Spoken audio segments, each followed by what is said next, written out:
Hello friends. तो जैसा कि मैंने बोला था कि मैं रूरल एफईए करिकुलम का लेसन डिस्कशन का वीडियो बनाऊंगा ताकि आपको हेल्प हो कि आप किसी भी लेसन को कैसे कंडक्ट करेंगे और जो आप माइंड मैप बनाते हैं उन माइंड मैप्स को आप कैसे बनाएंगे। राइट, तो आज हमारा फर्स्ट डे है। तो आज हम स्टार्ट करेंगे लेसन 12 से, क्योंकि लेसन 1 से लेकर लेसन 11 तक जो रूरल करिकुलम के लेसन्स होते हैं वो सारे फाउंडेशन लेसन्स होते हैं। सो मेनली जो हमारा लेसन स्टार्ट होता है वो होता है लेसन 12 से। और जब आप ट्रेनिंग में जाते हैं तो ट्रेनिंग में भी आपकी जो प्रेजेंटेशन होती है जो कि डिपेंड करता है आईआर पे, राइट, तो वो सारे लेसन 12 के बाद से ही होते हैं। So we will start our discussion from today. तो आज हमारा लेसन 12 का डिस्कशन है। सो देर ना करते हुए फटाफट इसको स्टार्ट करते हैं। तो जैसा कि मैंने बोला था कि आप सभी लोग जब भी माइंड मैप को बनाएंगे आप एक स्ट्रैटेजी का यूज़ करेंगे, दैट इज़ RCRW। राइट, तो आपको सबसे पहले लेसन को रीड करना है। रीड करने के बाद आपको क्लोज करना है। क्लोज करने के बाद आपको याद करने की कोशिश करनी है कि आपने क्या पढ़ा। एंड देन आफ्टर फिर आप उसको एक रिमाइंड करने के लिए फिर से आप FHB को ओपन करेंगे। एक बार फिर से आप रिमाइंड करेंगे कि आपको कौन कौन सी चीज़ें जो याद हैं, क्या वो सही तरीके से याद है या फिर आप कुछ भूल रहे थे। फिर उस टाइम आपका वो चीज़ जो आप भूल रहे हो वो रिकवर हो जाता है। एंड देन आफ्टर आप फिर से FHB को क्लोज करने के बाद आप जो मेन पॉइंट्स आपको याद हैं उस लेसन से रिलेटेड वो सारे पॉइंट्स आप अपने कॉपी में लिख लेते हैं। वही आपका माइंड मैप होता है। बेसिकली माइंड मैप बोला जाए तो अगर मुझे यहाँ से अपने घर जाना है तो मैं एक अपने दिमाग के अंदर माइंड मैप बनाऊंगा कि मैं यहाँ से निकलूँगा, ऑटो पकड़ूँगा, ऑटो पकड़ने के बाद मैं अपने ऑटो स्टैंड पे जाऊँगा, फिर मैं वहाँ से पैदल जाऊँगा। इस तरीके से हम माइंड मैप बनाते हैं बेसिकली, राइट। तो ये हमारे घर जाने का माइंड मैप था। लेसन को कैसे कंडक्ट करते हैं उसके लिए हम स्टेप बाय स्टेप एक एक चीज़ को, एक एक पॉइंट को हम लिखते हैं ताकि हमें याद रहे कि हमको कौन से पार्ट के बाद कौन सा पार्ट लेना है। राइट, तो सबसे पहले लेसन फ्लो ऑफ लेसन था जो हमने समझा चुका है। देन आफ्टर माइंड मैप कैसे बनाना है, RCRW मैंने बता चुका है। एंड आज हम डिस्कशन स्टार्ट करेंगे। तो लेट्स स्टार्ट आवर डिस्कशन। सबसे पहले आज जो हमारा लेसन है वो है लेसन 12। यहाँ पे शोर काफ़ी ज़्यादा है, आसपास में रोड है, गाड़ियाँ जाती हैं, सो प्लीज़ इग्नोर दैट। सो आज जो हमारा लेसन है वो है लेसन 12। तो लेसन 12 जब हम अपना FHB ओपन करते हैं तो हमें पार्ट बाय पार्ट सारी चीज़ें स्टेप वाइज लिखी होती हैं। अगर हम उसको अच्छे से तरीके से अगर पढ़ लें और उसको समझने की कोशिश करें तो हमें हर एक चीज़ समझ आ जाएगा कि हमें क्लास कैसे कंडक्ट करना है। राइट, तो जब भी हम अपने FHB को खोलते हैं सबसे पहले हमारा जो बॉक्स होता है लेसन 12 के नीचे वो होता है हमारा प्रिपरेशन बॉक्स। उसमें हमें लिखे होता है कि क्लास स्टार्ट करने से पहले हमें क्या क्या पहले से इंतजामात करने हैं। तो सबसे पहला इसमें प्रिपरेशन है जिसमें आप बोलेंगे, आपको करना है open a web page and search Google for definition is on the facilitators laptop before class. तो क्लास स्टार्ट करने से पहले आपको अपने अपने जो फैसिलिटेटर का लैपटॉप होगा उस लैपटॉप पे एक वर्ड होता है IS, इज का मीनिंग होता है। उस वर्ड को आपको सर्च करके रखना है ताकि आप सारे स्टूडेंट्स को इज का प्रोनाउंसिएशन सुना सकें। एंड देन आफ्टर आता है मटेरियल्स रिक्वायर्ड। जो भी मटेरियल्स आपको क्लास स्टार्ट करने से पहले चाहिए वो सारे मटेरियल्स आपको पहले से तैयार करके रखने हैं। तो आपको इस क्लास के लिए दो चीज़ें चाहिए होती हैं, एक होता है मार्कर और दूसरा आपको कुछ A4 साइज़ जो हमारा फोटोकॉपी जो पेज होता है उस पेज की ज़रूरत होती है। कुछ पेज आपको पहले से अरेंज करके रखना होता है ताकि आप स्टूडेंट को क्लासरूम के अंदर जो भी कॉन्ट्रैक्ट साइन का इसमें एक पार्ट है तो वो कॉन्ट्रैक्ट साइन आप करा सके। नेक्स्ट है हमारा रिसोर्सेज। आपको रिसोर्सेज क्या क्या चाहिए, राइट। तो आपको इसमें सबसे पहले लेसन 12 का वीडियो पहले से आपके लैपटॉप में आपको चेक करना होगा कि मेरे पास लेसन 12 का वीडियो है या नहीं है। अगर है देन इट्स फाइन, अगर नहीं है please arrange it before the class. And then after आपको स्टूडेंट एक्टिविटी बुक चाहिए जिसमें आपका दो एक्टिविटीज़ इस लेसन में किया जाता है। पहला है लेसन 12 का A, फिर है लेसन 12 का B। देन आफ्टर आपको ग्रेजुएशन सर्टिफिकेट चाहिए क्योंकि इसमें एक पार्ट है FEA सर्टिफिकेट से रिलेटेड। तो आप स्टूडेंट्स को वो सर्टिफिकेट दिखाकर उनको ज़्यादा अच्छे से समझा सकते हैं कि ये सर्टिफिकेट क्या है और उसका क्या वैल्यू है। ठीक है, अब आते हैं हमारे लेसन पे। तो जब भी हम लेसन 12 कंडक्ट करने जाएंगे सबसे पहला पार्ट आ जाए सेट कि हम लोग सबसे शुरुआत में हम लोग समरी लेते हैं लास्ट क्लास का पॉपकॉर्न कॉल का यूज़ करते हुए। तो सबसे पहले हम लोग समरी लेंगे जो कि आपके 5 मिनट्स का समरी होगा। पिछली क्लास में हमने क्या सीखा, पॉपकॉर्न का यूज़ करते हुए सभी स्टूडेंट्स से हम क्वेश्चंस करेंगे। 3 से 4 स्टूडेंट्स जब आंसर कर देते हैं देन आते हैं वहाँ पर अपने पार्ट 1 जो लेसन का पार्ट 1 है वो रिलेटेड है इंग्लिश से, English introductions. Right, so English introduction पूरे 1 घंटे का होगा, जिसमें सबसे पहला पार्ट जो है वो रिव्यू है। रिव्यू हम 5 मिनट का कराएंगे, जिस रिव्यू में हम स्टूडेंट से पूछेंगे कि हम लोगों ने पिछली क्लास में बात किया था कि हम अपने क्लासरूम को एक इंग्लिश एनवायरनमेंट और एक कंफर्टेबल फील एक दूसरे को करने के लिए हम किस तरीके से अपने आइडियाज़ को शेयर किया था कि किस तरीके से हम अपने क्लासरूम को कंफर्टेबल कर सकते हैं। तो सबसे पहले इस पर आप रिव्यू लेंगे स्टूडेंट का कि हमने कौन कौन से आइडियाज़ शेयर किए थे, क्या हम लोग अप्लाई कर सकते हैं। देन आफ्टर आते हैं हम सबसे पहले प्रोनाउंसिएशन पे। प्रोनाउंसिएशन में हम सबसे पहले स्टूडेंट को जो लैपटॉप पे सर्च करके रखा है हमने इज़, ठीक है, तो इज़ का प्रोनाउंसिएशन उन्हें सुनाएंगे एंड फिर बारी बारी उन सभी लोगों को रिपीट करने के लिए बोलेंगे 3 टाइम्स उन वर्ड्स को सुनने के बाद। फिर उनको हम फिर बताते हैं कि आप सभी लोग इज़ से रिलेटेड राइमिंग वर्ड्स ढूंढें। Now here comes a question, what is rhyming words? ठीक है, राइमिंग वर्ड्स क्या होता है? सो राइमिंग वर्ड्स वो होता है जो हम एक ही तरह के साउंड जैसे वाले वर्ड्स को हम बोलते हैं, एक ही तरह का जो साउंड निकलता है अलग अलग वर्ड्स का, उसे हम बोलते हैं राइमिंग वर्ड्स। जैसे ए टी एट, एट का राइमिंग वर्ड होगा cat, mat, bat, rat. Okay, so they all are rhyming word of at. तो उसी तरीके से इज़ का भी राइमिंग वर्ड होता है, जैसे कि is, his, is, as, is, these, is, Ms, right. ये सारे राइमिंग वर्ड्स हैं इज़ के, और FHB में इसका आपका आंसर दिया हुआ है ऑलरेडी, तो आप इसको चेक कर सकते हैं। देन आफ्टर आप जब ये राइमिंग वर्ड स्टूडेंट से पूछ लेंगे, फिर आप स्टूडेंट जो सर्कल में बैठते हैं सेमी सर्कल में, तो सेमी सर्कल में जो स्टूडेंट्स बैठे होते हैं उनसे बारी बारी एक एक करके उनको बोलेंगे प्रोनाउंसिएट करने का। इसमें मिस्टेक क्या होता है? अक्सर हमारे इंडिया के अंदर जो हम लोग अपने हिंदी लैंग्वेज के अंदर जो अल्फ़ाबेट्स को पढ़ते हैं, जिन्हें हम व्यंजन बोलते हैं, उन व्यंजन में जा होता है, जा नहीं होता है, राइट। तो अक्सर हम इंडियंस के अंदर जिन्होंने हिंदी स्कूल से पढ़ा है उन सभी लोगों को ज साउंड निकालने आता है, लेकिन ज साउंड निकालने में कुछ स्टूडेंट्स को प्रॉब्लम होती है। तो हमारा जो इज़ साउंड है वो ज का साउंड होता है, इज़, राइट। हम लोग इज नहीं बोल सकते हैं, हम लोग बोलेंगे is.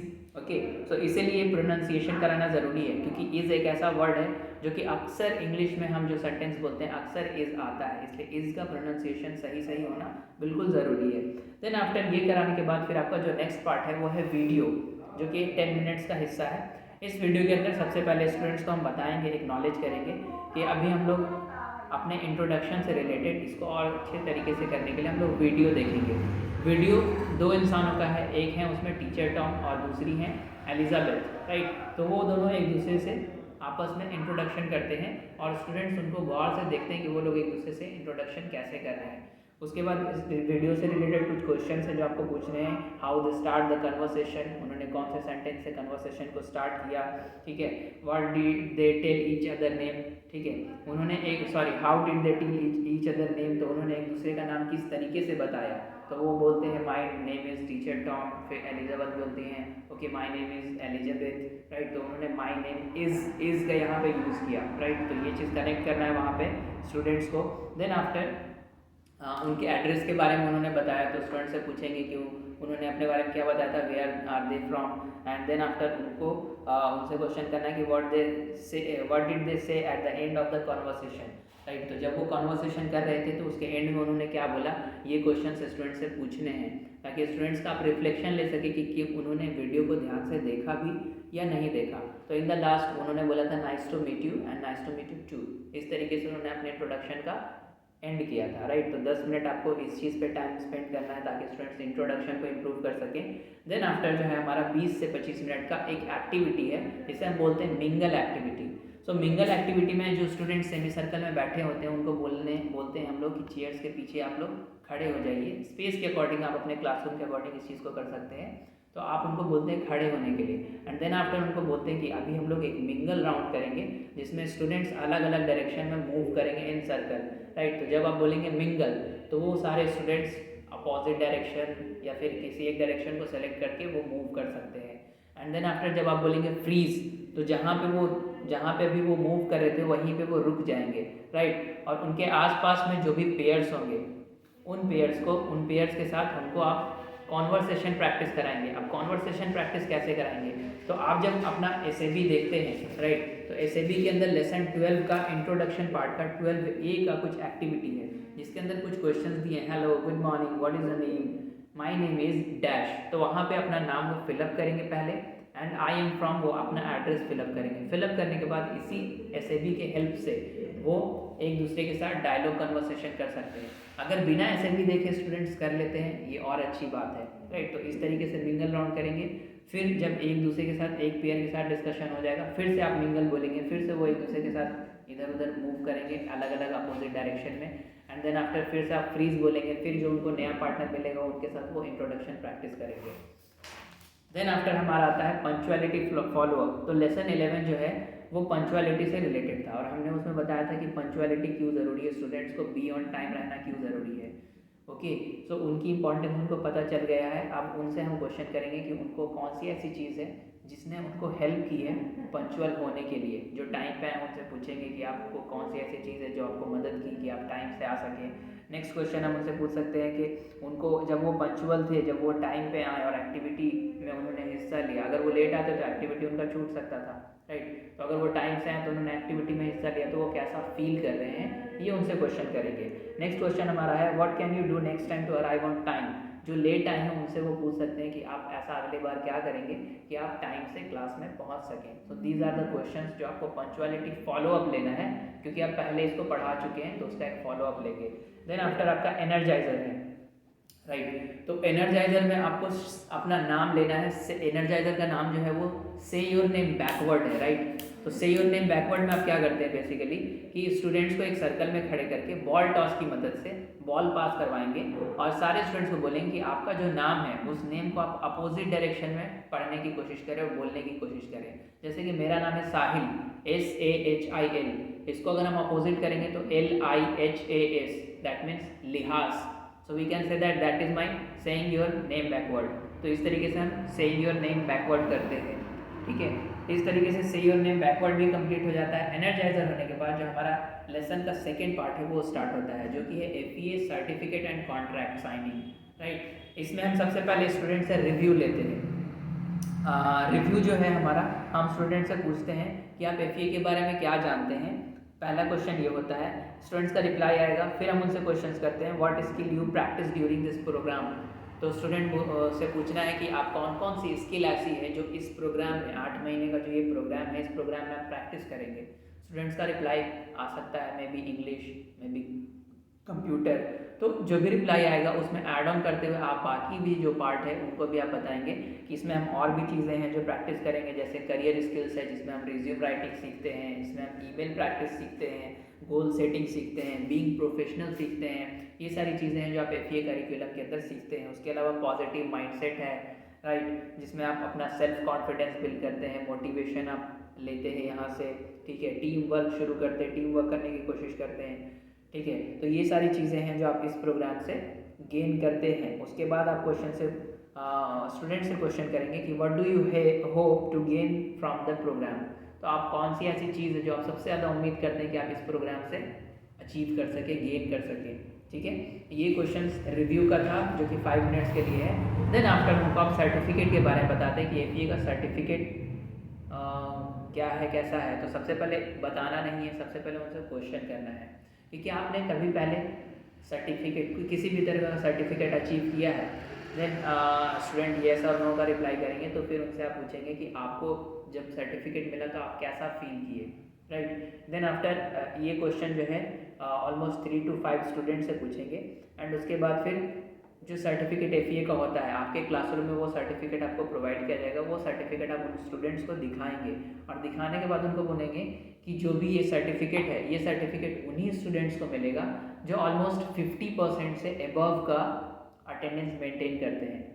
I would like to suggest you कि आप स्टूडेंट्स को सजेस्ट करें कि 70% का आप उनको टारगेट दें। आप बोले कि 70% से जो ज़्यादा स्टूडेंट रेगुलर रहेंगे उनको ये सर्टिफिकेट अचीवमेंट मिलेगा, अदरवाइज आपको ये सर्टिफिकेट प्रोवाइड FEA की तरफ से नहीं किया जाएगा। सो स्टूडेंट ऐसा क्या होगा कि वो ज़्यादा से ज़्यादा कोशिश करेंगे कि वो क्लास को अटेंड करें, रेगुलर रहें, राइट। उसके अलावा आप उनसे सर्टिफिकेट से रिलेटेड क्वेश्चन कर सकते हैं कि आप बताएं अब कि कितना % अटेंडेंस चाहिए सर्टिफिकेट के लिए। सो दे विल रिप्लाई यू कि 70%, 60%, 50%, आप जो भी शेयर करेंगे वो चीज़ें रिप्लाई करेंगे। देन आफ्टर आप उनसे क्वेश्चन करेंगे कि आपको जब मान लीजिए कि अगर ये सर्टिफिकेट मिलता है और आप किसी इंटरव्यू के अंदर जाते हैं, जब आप वहाँ पे शो करेंगे ये सर्टिफिकेट तो आपको ये सर्टिफिकेट देखने के बाद एम्प्लॉयर क्या सोचेंगे आपके बारे में। इफ़ यू हैव 90% अटेंडेंस, जो भी HR हैं, जो भी जॉब के लिए रिक्रूटमेंट लेते हैं, वो लोग डेफिनेटली यही सोचेंगे कि he is a good candidate, ये रेगुलर रहते हैं, एब्सेंट कम करते हैं, so he is a good person for me in my company, right. तो ये क्या कि आपको मतलब ये एब्सेंट कम करते हैं, तो ये हमारे कंपनी के लिए एक अच्छे एम्प्लॉयर हो सकते हैं, क्योंकि हमें एक ऐसा एम्प्लॉयर चाहिए जो कम एब्सेंट करे, राइट। तो हर कोई यही चाहते हैं कि मेरे कंपनी के अंदर वैसा पर्सनैलिटी जॉब करे जो कि कम एब्सेंट किया जाता है, ठीक है। तो रेगुलरिटी का अगर आप सर्टिफिकेट अचीव करते हैं, that will good for all the students, ठीक है। और उनको ये भी समझाना है कि how can attendance benefit you. ये सारी चीज़ें होने के बाद स्टूडेंट्स को एब्सेंट करना है, फिर स्टूडेंट्स एक्सप्लेन करना है, if students are absent on a particular day, the class will be the class still be taught. There will not be an opportunity to make up that class. It is important to come as many days as possible to learn all of the skills and to get a high attendance mark on the certificate, right। तो students को ये inform ज़रूर करना है कि अगर आप एक भी क्लास मिस करते हैं, जो आपका लेसन मिस होगा वो दोबारा आपके लिए कंडक्ट नहीं किया जाएगा। तो प्लीज़ मेक श्योर कि आप क्लास को मिस ना करें, ताकि आपका कोई भी लेसन मिस नहीं हो, ठीक है। ये सारी चीज़ें एक्सप्लेन करने के बाद फिर आप आते हैं FEA माइंडसेट के बारे में बात करने के लिए। FEA माइंडसेट 15 मिनट के लिए होता है, जिसमें आप स्टूडेंट को थिंक पेयर शेयर करने बोलते हैं। Now here comes a question, what is think pair share. सबसे पहले स्टूडेंट्स को पेयर में वर्क करने के लिए कुछ क्वेश्चंस देते हैं, जिन क्वेश्चंस के बारे में वो सबसे पहले सोचेंगे, दैट इज थिंक, फिर अपने पेयर के साथ डिस्कस करेंगे, राइट। एंड देन उसके बाद पूरे क्लासरूम के सामने वो अपने आंसर को, जो उन्होंने डिस्कस करके निष्कर्ष निकाला है, उन क्वेश्चंस के आंसर को वो पूरे क्लासरूम के सामने शेयर करते हैं, that is think pair and share. इसमें क्वेश्चन क्या है, let's see. So which student do you think will learn more from the program, Y.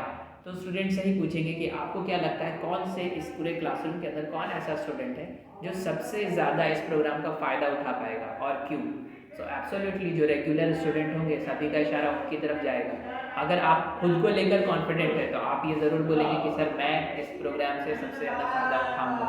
और क्यों, क्यों का जवाब यही है सिंपल, क्योंकि मुझे खुद में बिलीव है कि मैं रेगुलर रहूँगा। सो स्टूडेंट का आंसर ऐसा भी आ सकता है। Next, which student do you think is more likely to start on their career path after the program, why। ठीक है, तो स्टूडेंट से ये पूछना है कि क्या लगता है कौन सा ऐसा स्टूडेंट है जो इस प्रोग्राम को कंप्लीट करने के बाद अपने करियर पाथ में ज़्यादा ग्रोथ पा सकता है। एब्सोल्युटली वो स्टूडेंट जो ज़्यादा से ज़्यादा सीखने की कोशिश करेंगे वही अपने करियर पाथ में ज़्यादा से ज़्यादा ग्रोथ पा पाएंगे, ठीक है। Then student teacher classroom contract sign होगा। अब यहाँ पे जो हमने मटेरियल रिक्वायरमेंट में बात की थी कि हमें A4 साइज़ का पेपर चाहिए, राइट। तो वो पेपर इसीलिए चाहिए ताकि हम स्टूडेंट एंड टीचर के बीच का कॉन्ट्रैक्ट साइन करा सकें। इसमें स्टूडेंट्स को स्मॉल ग्रुप्स का ग्रुप बनाएंगे। अगर मान लीजिए आपके क्लासरूम में 20 स्टूडेंट्स हैं तो आप 4-4 की 5 ग्रुप बना दें और चारों लोगों को एक एक टास्क असाइन करें, student teacher classroom contract sign करने के लिए, राइट। तो इसमें स्टूडेंट को बेसिकली यही आप टास्क देंगे कि आप एज अ स्टूडेंट, आप यहाँ पे FE आपको फ्री ऑफ कॉस्ट एजुकेशन दे रही है, राइट। तो FE आपसे किसी भी तरह का कोई भी मनी रिक्वायरमेंट नहीं करती है, मनी आपसे कोई भी डिमांड नहीं करती है। तो आप FE के लिए एज अ स्टूडेंट क्या करना पसंद करेंगे कि आप इस प्रोग्राम का ज़्यादा से ज़्यादा फ़ायदा उठा सकें, आपकी रिस्पॉन्सिबिलिटीज़ क्या हो सकती हैं, इन सारी चीज़ों पे आप क्वेश्चंस कर सकते हैं। स्टूडेंट विल राइट डाउन कि वो इस क्लासरूम के अंदर क्या क्या रिस्पॉन्सिबिलिटीज़ है जिसको वो निभाएंगे। उन रिस्पॉन्सिबिलिटीज़ में मे भी ये हो सकता है कि वो FE एसेट्स का, जो यहाँ पे लर्निंग मटेरियल्स हैं जैसे लैपटॉप्स हैं, बोर्ड हैं, मार्कर्स हैं, राइट, ईयरफोन्स है, ये सारी मटेरियल्स जो उनको प्रोवाइड की जाती है लर्निंग के लिए, उनका वो ध्यान से ख्याल रखेंगे। दूसरा हो सकता है कि वो अपने क्लासमेट्स के साथ अच्छा बिहेव करेंगे, एक अच्छा लैंग्वेज का यूज़ करेंगे, राइट। क्लास में तुम्हारा इस तरीके का लैंग्वेज यूज़ ना करके आप करके बात करेंगे एक दूसरे से, एंड प्रैक्टिस करेंगे। तीसरा हो सकता है रिस्पॉन्सिबिलिटी की, yes he will sacrifice Hindi, he will try to speak English in the classroom so they can create an environment in the classroom। तो वो तीसरी कोशिश ये कर सकते हैं कि वो हिंदी को कम बोलने की कोशिश करेंगे एंड वो कोशिश करेंगे ज़्यादा से ज़्यादा इंग्लिश बोलने की कोशिश करें ताकि एक इंग्लिश एनवायरनमेंट क्लासरूम के अंदर क्रिएट हो। तो इस तरीके के रिस्पॉन्सिबिलिटीज स्टूडेंट्स लिख सकते हैं। एंड देन आफ्टर आप उनसे ये भी पूछेंगे कि एज अ फैसिलिटेटर मैं आपको यहाँ पे पढ़ाता हूँ, आप मुझसे क्या एक्सपेक्ट करते हैं, व्हाट डू यू थिंक कि मुझे कैसा होना चाहिए, राइट। तो वो बेसिकली स्टूडेंट्स यही लिखते हैं ज़्यादातर कि सर आपसे हम ये चाहते हैं कि आप हमें अच्छे से पढ़ाएं, मन लगा करके पढ़ाएं, ठीक है। आपके अंदर जितना भी नॉलेज है हमारे अंदर वो नॉलेज आ सके, राइट।